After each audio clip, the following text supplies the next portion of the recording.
આવતીકાલથી જામનગર ખાતે ગુજરાત પોલીસ ભરતી બોર્ડ દ્વારા પોલીસની ભરતી પ્રક્રિયા શરૂઆત થવાની છે। આજે ભરતી પ્રક્રિયા માટે જેટલી તમામ તૈયારીઓ છે એની સમીક્ષા કરવા માટે અહીંયા આજે તમામ અધિકારીઓ સાથે મીટિંગ રાખી છે। પોલીસ ભરતી બોર્ડની જે તમામ ગાઈડલાઇન્સ એનો તમામનો અહીંયા અમલ કરવામાં આવેલો છે। ગુજરાત પોલીસની ભરતી પ્રક્રિયા ખૂબ જ નિષ્પક્ષ, તટસ્થ છે અને પ્રમાણિક છે। એને ધ્યાને રાખી તમામ પ્રકારની જે કેન્ડિડેટ્સની એન્ટ્રીથી એક્ઝિટ સુધીની તમામ પ્રક્રિયા વિડીયોગ્રાફી થશે।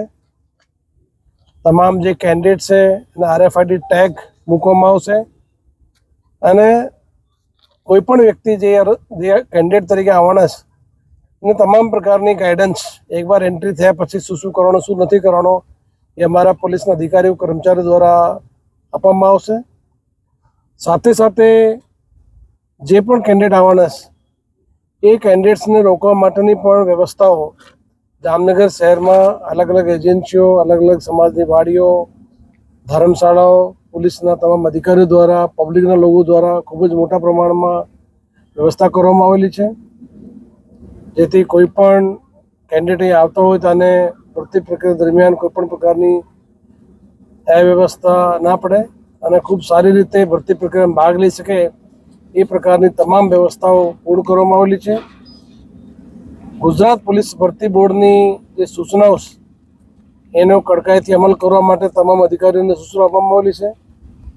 તમામ લોકોને વિનંતી કરું છું કે તેને જે ડેટમાં હોય એ ડેટમાં અહીંયા સમયસર અહીંયા રિપોર્ટિંગ કરે, જેથી કોઈપણ પ્રકારની કોઈપણ કેન્ડિડેટને મુશ્કેલી નહીં પડે।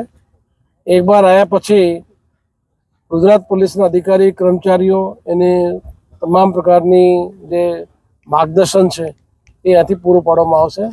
આવતીકાલથી 700 કેન્ડિડેટ આવવાના છે, પછી જ્યારે સિસ્ટમ સેટ થશે એટલે 1200 કેન્ડિડેટ આવશે ને પછી દરરોજ 1600 કેન્ડિડેટ જેવા કેન્ડિડેટ્સ અહીંયા દરરોજ એ શારીરિક કસોટી થશે અને શારીરિક કસોટી માટે જે વ્યવસ્થાઓ છે, જે ચેસ્ટનું મેજરમેન્ટ હોય, રનિંગ હોય, એના માટે પણ તમામ પ્રક્રિયાઓ ખૂબ જ સરસ રીતે ઓટોમેટિક સાદો દોરો કરવામાં આવનાર છે, એટલે કોઈપણ પ્રકારનું મેન્યુઅલ ઇન્ટરવેન્શન એમાં આવવામાં આવતું નથી।